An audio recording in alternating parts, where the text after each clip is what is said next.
Schizophrenic دوہری شخصیت ہے اور آج سے نہیں بلکہ پچھلے 4 سالوں سے تیرے علاج ہیں۔ وہ جو بھی بولتی ہیں یا کرتی ہیں اس کی صداقت کو جانچنے کے لیے اس کی بیماری کو مد نظر رکھا جانا ضروری ہے۔ وکیل صاحب تحمل سے وضاحت کر رہے تھے۔ ایس ایچ او نے چونک کر فائل پکڑ لی، کچھ صفحات پلٹے، پھر باری باری ان دونوں کو دیکھا۔ یعنی لڑکی پاگل ہے۔ جلال نے شدید کرب سے آنکھیں بھیج لیں۔ کوئی عام انسان جو اس بیماری سے واقف نہیں ہے اس کے لیے شیزوفرینک پاگل ہی ہوتا ہے، لیکن دراصل یہ ایک نفسیاتی بیماری ہے جس کے علامات ہر انسان میں الگ ہوتے ہیں، جیسے جنت۔ اسے 4 سال پہلے یہ لگنا شروع ہوا تھا کہ اس نے اپنے شوہر کو قتل کیا ہے جبکہ وہ تو شادی شدہ ہی نہیں ہے۔ جلال کی رنگت خطرناک حد تک زرد ہو رہی تھی۔ تم باہر جا کر بیٹھو، میں معاملات نپٹا کر آتا ہوں، اس نے جھک کر جلال سے دھیمی آواز میں کہا تھا۔ جلال خاموشی سے اٹھا اور باہر آ گیا۔ برآمدے کے آگے متوازی چھت سے پانی کی دھاریں بہہ رہی تھیں، بارش البتہ رک چکی تھی۔ وہ گر کر مٹھیاں جما کر اندھیرے کو گھورنے لگا۔ کیسی تھی زندگی! اب تو تیز ہوا سے بکھرے پتوں کی مانند لگتی تھی۔ جس روز اس نے رحمت اللہ اور اس کی بیوی کو جنت کی ذمہ داری سونپی تھی، کس قدر مطمئن ہو گیا تھا کہ اب سب ٹھیک ہو جائے گا۔ وقت سے بڑا مرہم بھی بھلا کوئی ہے؟ گردش دراں تو نہ جانے کس کس چیز پر گرد جما دیتی۔ اسے لگا جنت اب محفوظ ہے، لیکن آج کی رات قیامت کی رات تھی۔ اس کی آنکھوں میں کرچیاں بھرنے لگیں، تب ہی ایک ہاتھ اس کے کندھے پر آ رکا۔ فکر مت کرو جلال، سب ٹھیک ہو جائے گا، مسعود عرف سعدی نے خفیف سا مسکرا کر کہا تھا۔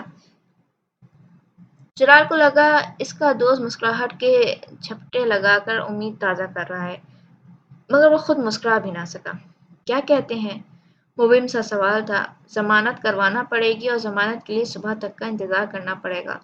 مسئلہ یہ ہے کہ جنت کا بیان ریکارڈ کیا جا چکا ہے۔ اس نے اقبال جرم نہ کیا ہوتا تو معاملہ نمٹانا آسان تھا۔ اب اس کیس پر محنت کرنا پڑے گی۔ ہم صبح کا انتظار کر لیتے ہیں۔ پاگل مت بنو، باقی رات یہاں بیٹھ کر نہیں گزاری جا سکتی، ہمیں یہاں سے جانا ہی ہوگا۔ جنت یہاں کیسے رہے گی؟ جلال خائف ہوا۔ نہیں سعدی، میں اسے یہاں اکیلا نہیں چھوڑ سکتا۔ وہ رو دینے کو تھا۔ تنوی بھلے ہی اس کی سگی بہن نہ سہی، لیکن ان کی مابین ہمیشہ بہن بھائیوں والا حساب رہا۔ سعدی نے اس کا کندھا مضبوطی سے تھام لیا۔ مجبوری ہے جلال، یہاں بیٹھنے کی اجازت نہیں ملے گی، اور جنت کی فکر نہ کرو، لیڈی سٹاف بھی ہے یہاں، اسے کوئی نقصان نہیں پہنچائے گا۔ صبح عدالت کھلتے ہی ضمانت کے کاغذات تیار کروا لوں گا۔ جلال اسی طرح کھڑا رہا، پھر اس نے دل پر پتھر رکھتے ہوئے کہا، کیا میں اسے مل سکتا ہوں؟ میں پہلے ہی پوچھ چکا ہوں، مگر ایس ایچ او بڑا خراٹ ہے، پرمیشن نہیں دے رہا۔ اس کے لیے بھی صبح تک انتظار کرنا پڑے گا۔ مسعود! بے بسی نے جیسے اسے پاگل ہی کر دیا تھا۔ سعدی نے ترہم سے اسے دیکھا۔ میں نے پہلے ہی کہا تھا، یوں چھپا کر رکھنا زیادہ بڑا رسک ہوگا۔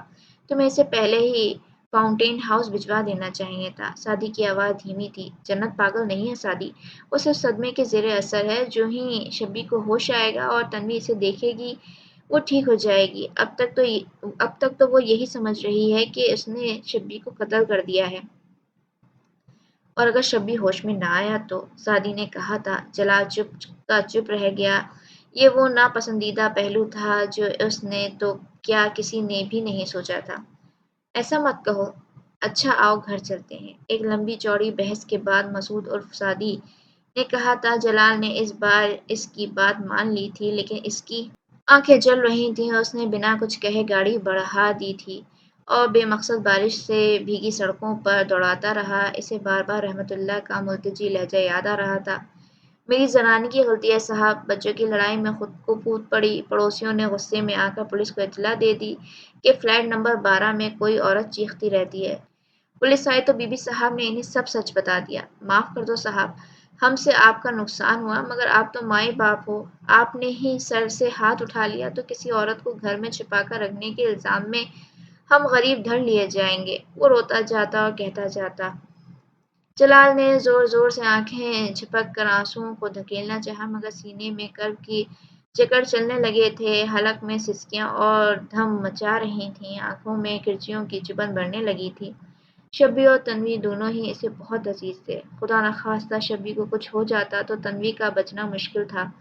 وہ بھی اس صورت میں جبکہ وہ اقبال جرم کر چکی تھی۔ کچھ مہینے بیشتر جب شبی کو گولی لگی تو ان سب کے منع کرنے کے باوجود جنرل بیگم نے پولیس کو اطلاع دے دی تھی۔ اس وقت سے اب تک وہ سب تنوی کو چھپاتے پھر رہے تھے کیونکہ اس کی ذہنی حالت ایسی تھی کہ وہ ہر ایک کے سامنے اپنے جرم کا اعتراف کرنے میں بیٹھ جاتی تھی۔ اس نے شبی کو خون میں لت پت زمین پر پڑا دیکھا تھا اور یہ تصور کر لیا تھا کہ وہ مر چکا ہے۔ سارے فساد کی جڑ بس یہی ایک خیال تھا۔ ماوا سمینا آپا ماوا سمینا آپا بہت دیر سے تمہارا پوچھ رہی ہیں۔ وہ گھر میں داخل ہوئی تو مومانی نے اس سے کہا تھا میں پیکنگ مکمل کر لوں تو دیکھتی ہوں۔ اس کے انداز میں تھکن تھی۔ بہتر ہوگا کہ پہلے مل لو۔ انہوں نے بہت دیر سے شور مچا رکھا ہے کہ ماوا کو لاؤ، وہ مجھے چھوڑ کر پاکستان چلی گئی ہے، میں بھی اس کے ساتھ جاؤں گی۔ مومانی بیزاری سے بتا رہی تھی وہ لاکھ اچھی سہی لیکن تھیں تو انسان اور اکتاہٹ بھی انسانی فطرت کا حصہ ہے۔ ماوا نے آہستگی سے سر اسبات میں ہلایا اور ممی کے کمرے کی طرف بڑھ گئے۔ اسی وقت سیڑھیوں کے قریب رکھا فون بجنے لگا تھا۔ ماوا چوک کر قریب تھی تو اس نے بڑھ کر ریسیور اٹھا لیا۔ ہیلو۔ دوسری طرف سے جو خبر دی گئی اسے سن کر ایک پل کے لیے ماوا نے آنکھیں بھینچ لی تھیں۔ اچھا کب؟ اس کے لہجے میں کچھ ایسا تھا کہ ممی ٹھہر کر اس کی بات سننے لگی۔ کیا بات ہے ماوا، سب خیریت تو ہے نا؟ پاکستان سے فون تھا، ماوا نے آہستگی سے کہا تھا۔ مومانی کو پاکستان سے آئے ہوئے کسی فون کال میں کچھ خاص دلچسپی نہ تھی۔ وہ سرسری سا اسبات میں سر ہلا کر لابی کی طرف چلی گئیں۔ ماما سمینا کے کمرے میں آ گئی۔ سمینا بیڈ پر بیٹھی اپنے الجھے بالوں سے کھیل رہی تھیں۔ ان کا لباس بری طرح ملگوجا تھا۔ ماوا کو افسوس سا ہوا۔ اس کی ماں ہمیشہ اپ ٹو ڈیٹ حلیے میں رہتی تھیں۔ کھڑکی سے آنے والی ابرآلود روشنی ان کے وجود کو گھیرے ہوئے تھی۔ ممی، ماوا نے آہستگی سے پکارا تھا۔ سمینا نے فوراً گردن موڑ کر اسے دیکھا۔ ماوا تم آ گئی؟ ان کی آنکھوں میں روشنی سی کوندی تھی۔ مجھے پتا تھا تم مجھے چھوڑ کر پاکستان نہیں جا سکتی۔ ممی، میں پاکستان جا رہی ہوں، اس نے ان کے پاس بیٹھتے ہوئے آہستگی اور نرمی سے کہا تھا۔ ہاں ہم دونوں پاکستان جا رہے ہیں، سمینا نے سرحد سے کہا تھا۔ ہم دونوں نہیں ممی، صرف میں جا رہی ہوں، آپ یہیں رہیں گی، اس نے نرمی سے کہا تھا۔ نہیں ماوا، ہم دونوں جا رہے ہیں، میں نے تو اپنا سامان بھی پیک کر لیا ہے۔ سمینا بضد تھی۔ ہم دونوں جائیں گے اور جنت بیگم کو سزا دلوائیں گے۔ ممی، اب یہ ممکن نہیں ہے، ابھی پاکستان سے کال آئی تھی، کل رات جنت بیگم کا انتقال ہو گیا ہے۔ سمینا چپ ہو کر کچھ دیر اس کی شکل دیکھتی رہی جیسے اس کے لفظوں کو توڑ رہی ہوں۔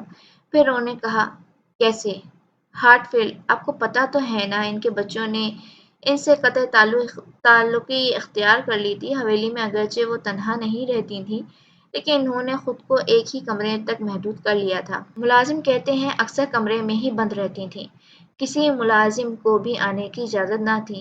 ہاں ضرورت کے وقت ملازم کو بیل بجا کر بلا لیتی تھیں۔ 2 روز تک کسی کو نہیں بلایا تو ملازمین نے اندر جا کر دیکھا وہ زندہ نہیں رہی تھیں بلکہ ڈاکٹرز کا کہنا ہے وہ 2 روز پہلے ہی فوت ہو چکی تھیں۔ یہ بھی اس عورت کا کوئی ڈرامہ ہے ماوا، تم مانو یا نہ مانو۔ ان کے خاموش ہوتے ہی سمینا نے یہ بھی اس عورت کا کوئی ڈرامہ ہے ماوا، تم مانو یا نہ مانو۔ اس کے خاموش ہوتے ہی سمینا نے تیزی سے کہا تھا۔ ایسے سخت دل لوگ اتنی آسانی سے نہیں مرتے۔ تم نے دیکھا نہیں جنت بیگم کی عمر کتنی لمبی ہے، کئی سالوں سے لگاتار جیے چلی جا رہی ہیں۔ ماوا ان کی طرف دیکھ کر رہ گئی۔ تم میری بات مانو، وہ ابھی بھی زندہ ہے، اس نے خود اپنی موت کا جھوٹ بولا ہے تاکہ سزا سے بچ سکے۔ میں سچ کہہ رہی ہوں، وہ عورت بہت چالاک ہے، تم اس کی چالاکیاں نہیں سمجھ سکتی، میں اسے اچھی طرح جانتی ہوں۔ سمینا کا اصرار تھا کہ ختم ہونے کا نام ہی نہیں لیتا تھا۔ ماوا نے گہری سانس بھر کر تعصب سے ماں کو دیکھا۔ ایک نہ ایک دن انسان نے مر ہی جانا ہوتا ہے، دوسروں کی زندگیوں کے فیصلے کرتے ہوئے پتہ نہیں وہ یہ بات سوچتا کیوں نہیں ہے۔ کاش جنت بیگم نے کبھی تو سوچا ہوتا کہ کتنی زندگیاں اس کے بظاہر چھوٹی چھوٹی لیکن بدنواں صفا کیوں کی نظر ہوئی تھیں۔ اگر وہ ایسا سوچتی تو بہت بڑے بڑے نقصان ہونے سے بچائے جا سکتے تھے۔ اور خود ماوا کی بھی وہ کتنی بڑی مجرم بن گئی تھی۔ اس کے باپ نے جنت بیگم کی وجہ سے خودکشی کی تھی اور اس کی ماں جنت بیگم کی وجہ سے اپنا ذہنی توازن کھو بیٹھی تھی۔ نقصان بڑا تھا اور افسوس کی بات یہ کہ اس نقصان کا ازالہ بھی ممکن نہ رہا تھا۔ ماما خاموشی سے اٹھ کر کمرے سے باہر نکل گئی، اس کے سوا کر بھی کیا سکتی تھی؟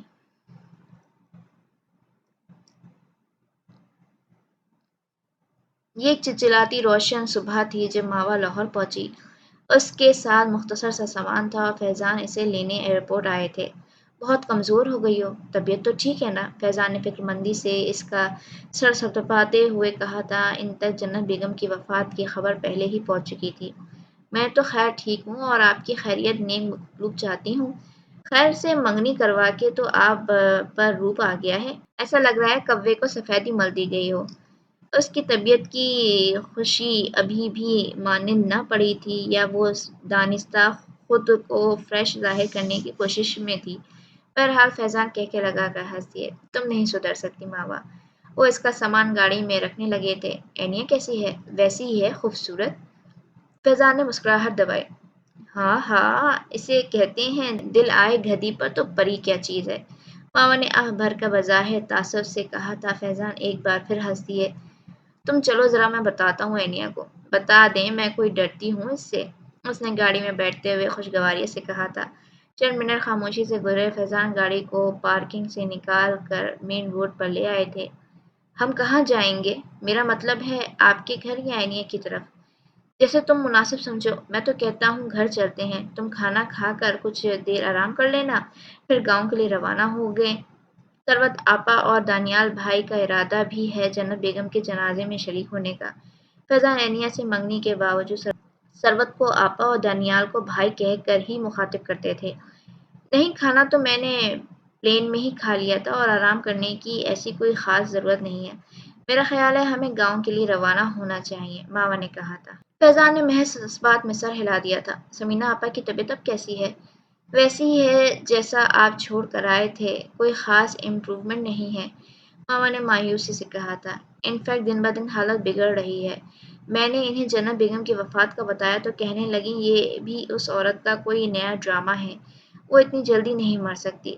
آپا نے اصل میں اس سب کا بہت اثر لیا ہے۔ ہم میں سے کوئی کبھی سمجھ ہی نہیں سکا کہ وہ کسی ذہنی حالت سے گزر رہی ہیں۔ سب کا خیال تھا رجب بھائی کے بعد وہ سمجھ چکی ہیں، لیکن ایسا نہیں تھا۔ ان کے دماغ میں کچھ اور ہی چل رہا تھا، ہم بے خبر ہی رہے۔ ماما نے کوئی جواب نہیں دیا، وہ کھڑکی سے باہر دیکھتی رہی۔ اسے وہ دن یاد آ رہا تھا جب وہ پہلی بار پاکستان آئی تھی۔ یہ سچ ہے کہ جنت بی بی نے ہم سب کی زندگیاں برباد کی۔ ثروت نے بسکٹ کی پلیٹ اٹھا کر ماوا کے سامنے رکھتے ہوئے کہا تھا۔ وہ دونوں لان میں بیٹھی تھیں، دھوپ ڈھل چکی تھی اور اچھی خاصی خنکی محسوس ہوتی تھی۔ فیضان کو کچھ کام تھا، وہ اسے وہاں چھوڑ کر کچھ دیر کے لیے کہیں باہر گئے تھے۔ شبی کی طبیعت اب کیسی ہے؟ ماما نے دانستہ موضوع تبدیل کرتے ہوئے پوچھا تھا۔ وہ اس موضوع سے حتی المقدور دامن بچانا چاہتی تھی اور یہ بھی جاننا چاہتی تھی کہ ایسا ہرگز ممکن نہ ہوگا۔ اس کے سوال کے جواب میں ثروت کے چہرے پر افسردہ متاسف سی مسکراہٹ پھیل گئی تھی۔ کوئی خاص امپروومنٹ نہیں ہے اور ڈاکٹرز کوئی بہت حوصلہ افزا جواب بھی نہیں دیتے۔ کبھی کبھی مجھے ایسا لگتا ہے اتنے سالوں کے بعد جو مجھے اپنے بیٹے کو واپس حاصل کرنے کی امید بندھی تھی تو میں اسے بھی کھو دوں گی۔ ان کی آنکھوں میں آنسو چمک رہے تھے۔ ماما اپنے مگ سے اٹھتی بھاپ کو دیکھ رہی تھی، اس کا بوجھل دل اور بھی بوجھل ہو گیا۔ آپ اتنا مایوس نہ ہوں، اللہ آپ کی بیٹی کو تندرست کر دے گا۔ اس نے گہری سانس کو اپنے اندر اتارتے ہوئے کہا تھا۔ اس کے مگ میں ایک آخری گھونٹ باقی تھا اور ماوا سوچ رہی تھی اسے اب مگ واپس رکھ دینا چاہیے۔ میں کیسے مایوس نہ ہوں؟ جنت بیگم نے بہت برا کیا ہم سب کے ساتھ۔ ثروت یکدم رونے لگی تھیں۔ وہ انسانیت سے عاری انسان تھیں۔ جلال نے مجھے بتایا ہے کہ اس نے نہ صرف دانیال کے کان بھرے رکھے تھے بلکہ شبی کو بھی مجھ سے منفر کرنے کے لیے ایسی ایسی باتیں کی، اس کے ذہن میں ڈال رکھی تھیں کہ میں سوچتی ہوں تو مجھے خود سے شرمندگی آنے لگتی ہے۔ وہ میرے سامنے زندہ ہو کر آئیں تو میں اس عورت کو بتاؤں میں اس سے کتنی نفرت کرتی ہوں۔ گو کہ یہ بات آپ کو عجیب لگے گی، لیکن اچھا ہوگا کہ آپ ان کی ساری زیادتیوں کو بھولنے کی کوشش کریں۔ یہ خود آپ کے حق میں بہت بہتر ثابت ہوگا۔ کیا یہ ممکن ہے؟ ثروت نے کہا تھا۔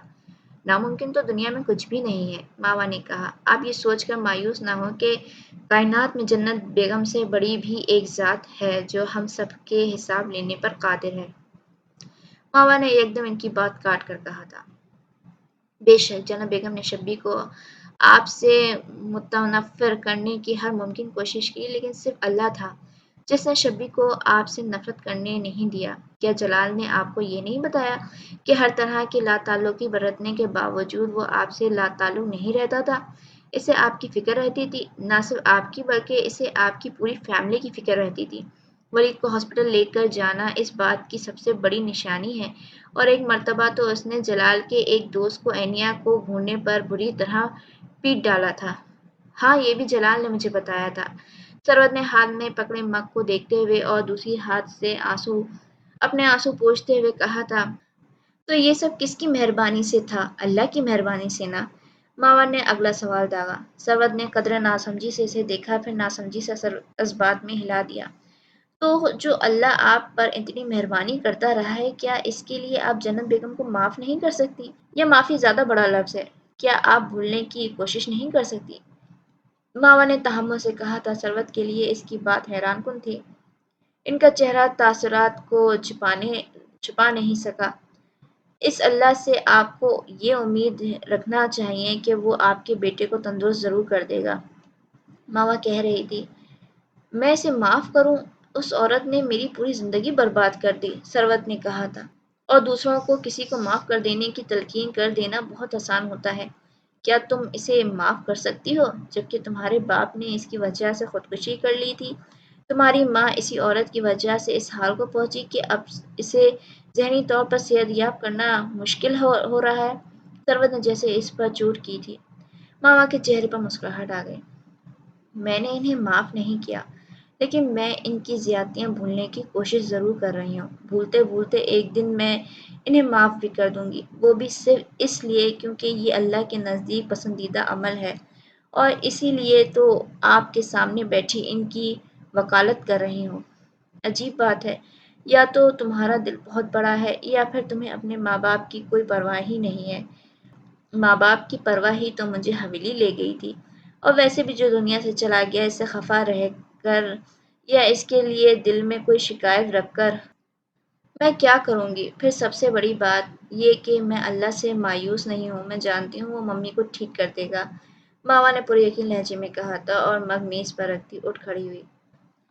ہم سب زندگی میں کچھ نہ کچھ غلطیاں کرتے ہیں ثروت آنٹی، جو کسی نہ کسی طرح خود ہم سے ہی وابستہ لوگوں کی زندگیوں پر اثر انداز ہو رہی ہوتی ہیں۔ سوال یہ نہیں کہ کس نے کس کو چوٹ پہنچائی تو اللہ اسے سزا دے گا یا نہیں، سوال یہ ہے کہ ہم سب اپنا اپنا احتساب کس طرح کرتے ہیں اور خود کو ان غلطیوں سے بچاتے ہیں جو کسی دوسروں کی زندگی بھی خراب کر سکتی ہیں۔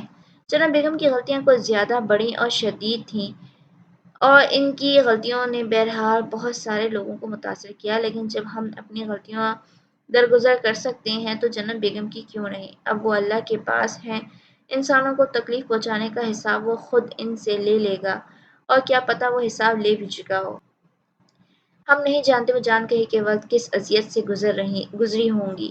مرتے وقت اگر انہیں پیاس لگی ہوگی تو حلق سے چند بوندیں بھی اتری ہوں گی یا نہیں؟ خدا نے انہیں مرتے وقت کلمہ ان کی زبان سے جاری ہونے دیا ہوگا یا نہیں؟ اور یہ بھی ہو سکتا ہے کہ اللہ ان کی کسی نیکی کے صلے میں انہیں معاف ہی کر دے، تو اللہ ہی معاف کر دے گا، تو میں کون ہوتی ہوں کوئی فرد جرم عائد کرنے والی؟ ویسے بھی جنت بیگم ان انسانوں میں سے تھیں جن کے جگہ گھروں میں نہیں رہی بلکہ اسائلم میں ہوتی ہے۔ وہ دراصل نفسیاتی مریض بن چکی تھیں، دوسروں کو تکلیف پہنچا کر خوشی حاصل کرنے والی۔ ان کے ارد گرد رہنے والوں نے ان کی محبت میں کبھی انہیں بتایا ہی نہیں کہ وہ کتنی غلط ہیں، وہ کہاں کہاں غلطیاں کرتی چلی جا رہی ہیں۔ آپ سوچ رہی ہوں گی میں ان کی حمایت کیوں کر رہی ہوں؟ نہیں، میں ان کی حمایت نہیں کر رہی، میں تو صرف یہ کہنا چاہتی ہوں کہ جب کسی انسان میں کوئی نفسیاتی بگاڑ پیدا ہو رہا ہوتا ہے تو اس کے لیے صرف وہ انسان قصوروار نہیں ہوتا بلکہ ارد گرد رہنے والے اس کے اپنے بھی اتنے ہی قصوروار ہوتے ہیں۔ جناب بیگم کو اگر صحیح رہنمائی ملی ہوتی تو یقیناً وہ ایسی نہ ہوتی۔ میں اگر آپ سے ان کی غلطیوں کو بھولنے کا کہہ رہی ہوں تو صرف آپ کے اپنی ذہنی سکون کے لیے آپ کا نقصان بہت بڑا ہے، لیکن یقین مانیں جب بھول جائیں گی تو بہت اچھا محسوس کریں گی۔ یہ مشکل ضرور ہوگا، ناممکن نہیں۔ وہ اتنی مطمئن لگ رہی تھی کہ سرور سے دیکھتی رہیں۔ اس کے خیالات نے جیسے سوچ کا کوئی در کھول دیا تھا۔ مجھے اچھا لگ رہا ہے تمہارے خیالات جان کر، سروت نے پیار سے اسے دیکھتے ہوئے کہا۔ وہ ان کے لیے اہمیت جیسی ہی تھی۔ اتنی چھوٹی عمر میں اتنی اعلیٰ ظرفی کا مظاہرہ ہر کوئی نہیں کر سکتا۔ جلال خوش قسمت ہے کہ اسے تم جیسی اچھی بیوی مل رہی ہے۔ سروت کی بات کے جواب میں ماوا کو یکدم شرمساری محسوس ہوئی تھی۔ میرا خیال ہے میں زیادہ خوش قسمت ہوں کہ مجھے جلال جیسا اچھا انسان مل رہا ہے، اس نے دھیمی مسکراہٹ کے ساتھ کہا تھا۔ سروت ہنس دی۔ اسے کہتے ہیں پرفیکٹ میچ۔ ایک روز ہاسپٹل میں میری جلال سے بات ہوئی تو اس نے تمہارے متعلق بھی یہی کہا تھا کہ وہ خود کو زیادہ خوش قسمت سمجھتا ہے کہ خدا نے تمہیں اس کی قسمت بنایا۔ ماما کے لیے یہ ایک خوشگوار احساس تھا کہ جلال نے ناراضگی کے باوجود اس کا ان الفاظ میں ذکر کیا۔ وہ بھرپور طریقے سے مسکرا دیے۔ چلو شکر، کہیں نہ کہیں تو گنجائش کا احساس ہوا۔ میں ذرا اینیا کے پاس بیٹھتی ہوں۔ اعلیٰ ظرفی بھی کیسی بڑی نعمت ہے خدا کی۔ سروت نے گرم چادر کو اپنے گرد اچھی طرح لپیٹتے ہوئے ماوا کو بے حد مطمئن انداز میں اندر کی طرف جاتا دیکھ کر رشک سے سوچا تھا۔ خنک شام رات کے پردے میں مدغم ہونے لگی تھی اور آسمان پر تھکے ہارے پرندے اڑان بھر رہے تھے۔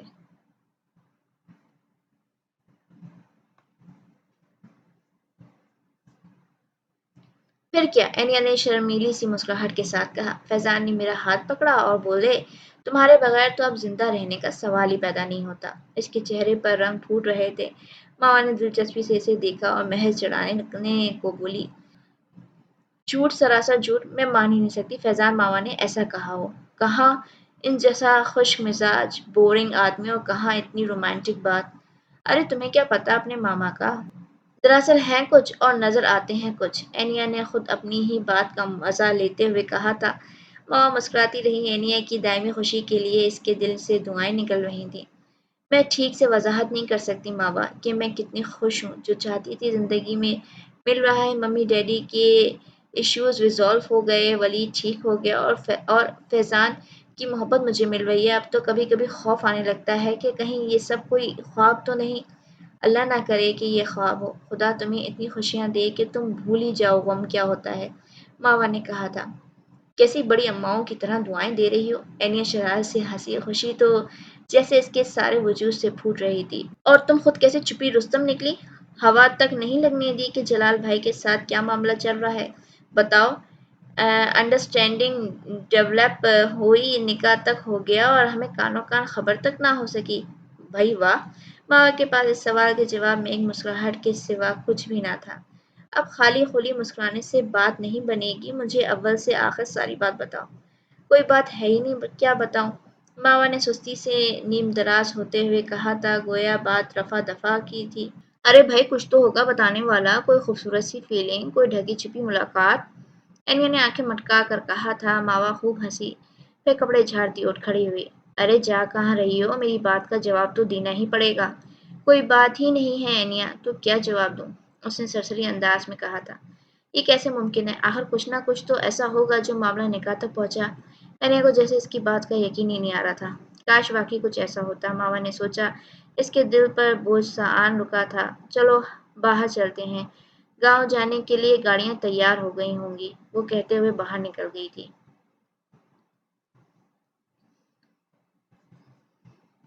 شام اپنے جوبن پر تھی۔ وہ سب گاؤں پہنچے۔ درختوں میں گھری حویلی پر خاموشی کا راج تھا اور ایک عجیب سی سوگواری چھپی ہوئی تھی۔ سرور نے سر اٹھا کر حویلی پہ جھکے آسمان اور درختوں کو دیکھا۔ اس جگہ سے ان گنت یادیں جڑی ہوئی تھیں، اچھی بری کڑوی کسیلی، مگر یادیں تو یادیں ہوتی ہیں، اچھی ہوں یا بری۔ جب بھی ذہن کے پردے پر نمودار ہوتی ہیں، دل و دماغ بوجھل کر دیتی ہیں۔ جناب بیگم سے کوئی اچھی یاد تو وابستہ نہیں تھی، بس صلہ رحمی کے غرض سے جنازے میں شریک ہونے وہ سب آئے تھے۔ پھر سروت کے دل پر تو ماوا کی باتوں نے بھی بہت اثر کیا تھا۔ دل خود بخود مائل ہوتا چلا گیا تھا۔ معاف نہ کرنے کی منزل گو کہ ابھی دور تھی، البتہ گنجائش ضرور پیدا ہو گئی تھی۔ کچھ ایسے ہی خیالات دانیہ حسن کے بھی تھے۔ ان سے جنت بیگم کی کوئی غرض نہ جڑی تھی سوائے اس کے کہ ان کے بیٹے کے سابقہ بیوی ان کی زوجیت میں آ گئی تھیں۔ یہ کوئی ایسی غلطی تو نہ تھی کہ ان کی پوری زندگی کا سکون برباد کر دیا جاتا، اور بالفعل محل اگر ایسا ہوتا بھی تو جنت بیگم کو کیا اختیار تھا کہ ان کو سزا دیتی۔ کم و بیش سب کے خیالات کا دھار ایک ہی سمت میں بہہ رہا تھا۔ ماوا نے وہاں کسی کو روتے ہوئے نہیں دیکھا تھا۔ ہاں، سب افسردہ ضرور معلوم ہوتے تھے۔ کچھ کسان عورتیں ضرور رو رہی تھیں اور جنت بیگم کی اچھائیاں بیان کر رہی تھیں۔ اماں نے خود کو تنہا کر لیا تھا۔ شبیر سے دراصل محبت بہت تھی انہیں۔ یہ بات برداشت نہیں کر سکیں کہ وہ خدا نخواستہ اب اس دنیا میں نہیں رہا۔ حالیہ نے اسے بتایا تھا۔ شبیر زخمی ہوا تھا۔ پھر انہوں نے اور تنوین نے یہ اندازہ کیسے لگایا؟ بس کیا بتاؤں تمہیں، جتنے منہ ہوں اتنی باتیں بن جاتی ہیں۔ ملازم گھر والے، اصل بات تو کہیں گم ہی ہو کر رہ گئی تھی۔ ماوا انہمناک سے انہیں سن رہی تھی جب اچانک جلال اندر داخل ہوا۔ امی، آپ نے ماس کو؟ اس کی نظریں ماوا پر پڑیں اور لفظوں نے اس کا ساتھ چھوڑ دیا۔ ماوا جیسے تھم سی گئی۔ کیسے ہو جلال؟ اسے پلٹتا دیکھ کر ماوا نے بے ساختہ پوچھا تھا۔ جلال نے اس کی طرف دیکھا اور بس اس بات میں سر ہلا دیا۔ امی، معاذ کو ذرا باہر بھجوا دیں۔ وہ ماوا کی طرف دیکھے بنا باہر نکل گیا تھا۔ ماوا کا دل اور بھی بوجھل ہو گیا۔ انسان خدا نہیں ہوتا کہ خدا بننے کی کوشش کرتے ہوئے دوسروں کی زندگیوں کے فیصلے کرتے چلا جائے۔ جناب بیگم کے بے حس و حرکت میت کو دیکھتے ہوئے ماوا سوچ رہی تھی، انسان تھی، سینے میں دل تھا، سو موت کی فطری احساس سے آنکھوں میں آنسو بھی آ گئے تھے۔ انسان پیدا ہوتا ہے اور مر جاتا ہے۔ پیدائش اور موت کے اس درمیانی عرصے میں وہ کیا کیا غلطیاں کرتا ہے۔ اگر ایک بار مرنے کا احساس کر لے تو دنیا ہی نہیں، اس کی آخرت بھی بدل سکتی ہے۔ جنازہ اٹھایا گیا تو گاؤں کی فضا کلمہ شہادت سے گونج اٹھی تھی۔ کون سی آنکھ تھی جسے اس وقت ماوا نے اشک بار نہ دیکھا ہو؟ موت، موت اور صرف موت زندگی کی سب سے اٹل حقیقت ہے۔ پھر بھی نہ سمجھ انسان سبق نہیں سیکھتا اور دوسروں پر عرصہ حیات تنگ کرتا چلا جاتا ہے۔ جیسے جنت بیگم نے پوری 3 نسلوں کے سکون کو اپنی خود پسندی کی بھینٹ چڑھا دیا تھا۔ ایک دن مر تو سب نے ہی جانا ہوتا ہے۔ جنت بیگم کی طرح اس کا باپ انہیں میری جنت کہہ کر پکارتا ہو اور فرشتوں سے زیادہ راست گو گردانے، یا رجب کی طرح باپ کے گھر سے چوری کے الزام میں نکال دیا گیا ہو۔ آپ جن لوگوں کو اپنے پیچھے چھوڑ کر جا رہی ہیں، ان کے کندھوں پر آپ کی زیادتیوں کا بہت بوجھ ہے۔ جب تک یہ بوجھ کم نہیں ہوگا، ان کے دل سے آپ کے لیے دعا نہیں نکلے گی، اور جب تک وہ دعا نہیں دیں گے، اللہ آپ کے حساب کتاب کا بوجھ ہلکا نہیں کرے گا۔ میں کوشش کروں گی آپ سے خفا لوگوں کو آپ کے لیے راضی کر سکوں۔ مجھے یقین ہے اسی نیکی کے بدلے اللہ میری ممی کو بھی ٹھیک کر دے گا اور مجھے جلال سے بھی معافی دلا دے گا۔ ماوا دل ہی دل میں جنت بیگم سے مخاطب تھی۔